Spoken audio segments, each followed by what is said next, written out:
ایک بار راستے میں ہر کا لشکر آیا، جناب ہر کے مصائب 2 دن بعد آ رہے ہیں، تفصیل اس میں پڑھوں گا، اور آقا حسین کے قافلے کا رخ موڑا گیا۔ اب یہ قافلہ چل رہا ہے اور اس کی کوئی ڈیسٹینیشن نہیں، ان نون ڈیسٹینیشن۔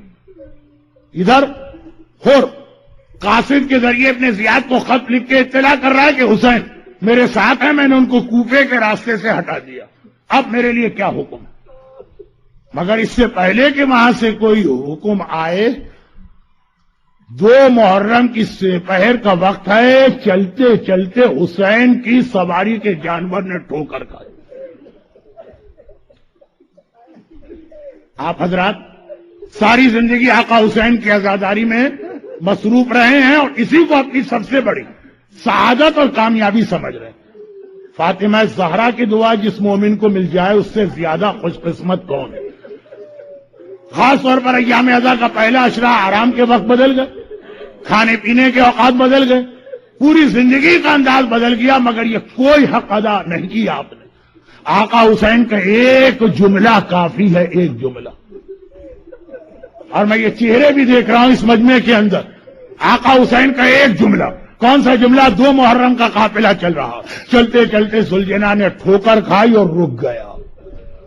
ذوالجناح کو آگے بڑھانے کی کوشش کی جا رہی ہے، آقا حسین کے اشارے پہ حرکت کرنے والا، بلکہ ذوالجناح تو حسین کا اتنا مزاج جانتا کہ حسین کو اشارہ بھی نہیں کرنا ہوتا ہے، ذوالجناح کو معلوم ہے کس وقت مجھے کیا کرنا۔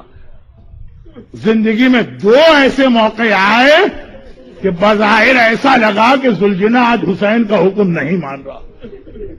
دوسرا موقع تھا جب سکینہ ذوالجناح کی ٹانگوں سے آ کے لپٹی، وہی ذوالجناح تھا، لیکن عصر عاشور وہ آگے بڑھنے کو تیار نہیں ہے۔ وہ منزل آئے گی عاشور کے مصائب میں، اور آج پہلا موقع ہے کہ ذوالجناح نے ٹھوکر کھائی اور رک گیا۔ اب اصحاب امام خاص طور پر آقا حسین کے قافلے کا جو انتظام کرنے والی شخصیت ہے، ابو الفضل عباس کوشش کر رہے ذوالجناح آگے نہیں بڑھ۔ آقا عباس نے کہا مولا شاید یہ بہت تھک گیا، سواری کا جانور بدلے۔ ذوالجناح کو بدل کے دوسرا جانور لایا گیا، اس پر حسین بیٹھے، ایک قدم چلا، ٹھوکر کھا کے وہ بھی رک گیا۔ روایتوں میں ہے کہ 7 جانور بدلے گئے، مگر آج کوئی آگے بڑھنے کو تیار نہیں ہے۔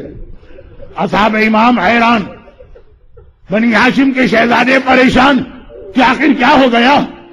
کائنات کی ہر مخلوق امام کا حکم مانتی ہے، یہ تو حسین کی زندگی پر خدمت کرنے والے سواری کے جانور سب پریشان ہیں۔ آقا حسین نے کہا عباس دیکھو قریب میں کوئی قبیلہ رہتا ہے، کچھ لوگ رہتے ہیں تو ان کو لے کے آؤ۔ قریب ترین قبیلہ بنی اسد کا قبیلہ، اللہ کبھی آپ کو عاشور کے دن کربلا لے جائے اور بنی اسد کے قبیلے کو جس انداز سے آپ آتا دیکھیں، بنی اسد کا قبیلہ قریب میں رہتا ہے، بلایا گیا۔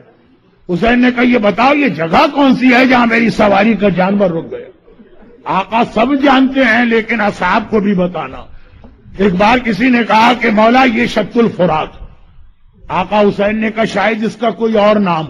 کسی نے کہا کہ مولا اس کو غازریہ بھی کہتے، آقا نے کہا شاید اس کا کوئی اور نام۔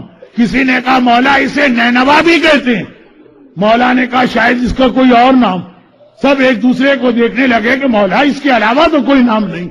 کہا دیکھو شاید تمہارے قبیلے میں کوئی بہت ہی بوڑھا، اس کو لے کر آؤ۔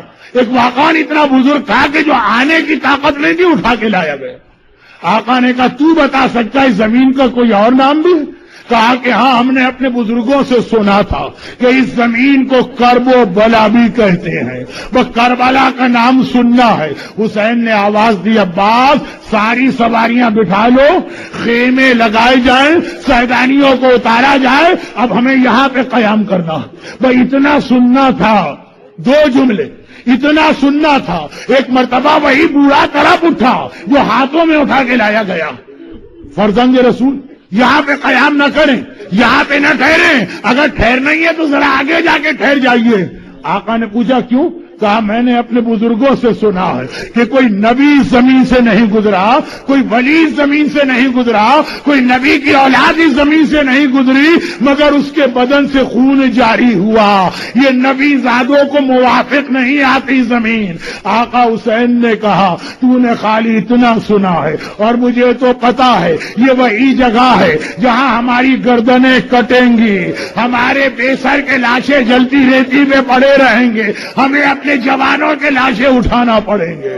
عباس خیمے لگاؤ، اونٹوں کو بٹھاؤ، سرداریوں کو خیموں میں لے جاؤ۔ ابھی پہلا ہی خیمہ لگا، ثانیہ زہرا شریکت الحسین زینب کبریٰ خیمے میں گئی، مرزا کو بلایا، اماں ذرا جا کے میرے بھائی کو میرے پیغام تو دینا۔ حسین آئے، زینب کیا بات ہے؟ ابھی بنی اسد سے میری باتیں جاری ہیں، کیوں بلایا؟ زینب نے کہا حسین فوراً آ گئے۔ زینب نے کہا بھیا یہ کہاں رک گئے، یہ کہاں اتر گئے، یہ کہاں ٹھہر گئے؟ میں جب سے خیمے میں آئی ہوں مجھے کسی بیوی کے رونے کی آواز سنائی دے رہی ہے۔ ارے یہ کون سی جگہ ہے؟ آواز بھی ذرا جانی پہچانی ہے۔ حسین نے سر جھکا کے کہا زینب نہیں پہچانا؟ یہ اماں فاطمہ کے رونے کی آواز ہے، میری ماں جو جنت البقیع سے یہاں تک میرے ساتھ آئی ہے۔ زینب نے گھبرا کے کہا لیکن بھیا یہ ماں رو کیوں رہی ہے؟ کہا زینب یہی کرب و بلا ہے جہاں مجھے شہید ہونا ہے، جہاں تیری چادر چھینی جانا ہے۔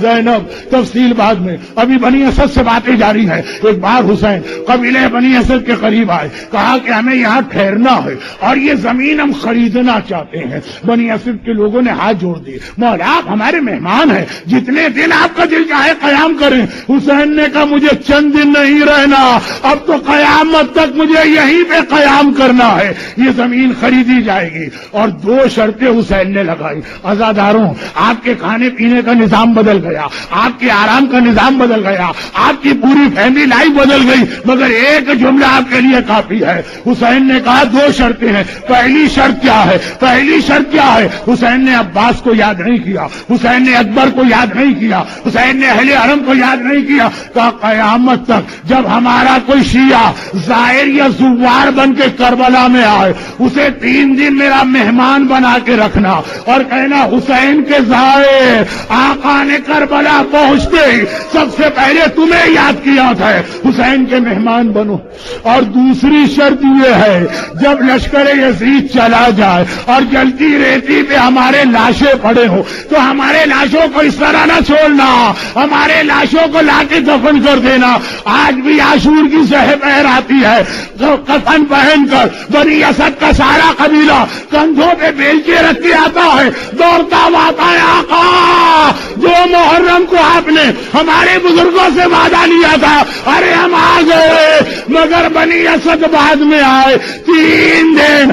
آقا کو اتنا خیال تھا ہمارے لاشیں بے گور و کفن نہ پڑے رہے، امام زمانہ سلام کر رہے، میرا سلام کربلا کے اس شہید پر جن کا لاشا 3 دن تک جلتی ریتی پہ پڑا رہا اور کوئی دفن کرنے والا نہ تھا۔ ارے میں آگے بڑھوں گا اور کہوں گا مولا سجاد ایک مٹھی خاک ہی بابا پہ ڈال دیتے، سجاد اپنے ہاتھوں کو دکھائے گا، ارے وہ جوان بیٹا جس کے ہاتھوں میں ہتھکڑی لگی ہو وہ ایک مٹھی خاک بھی ڈالے تو کیسے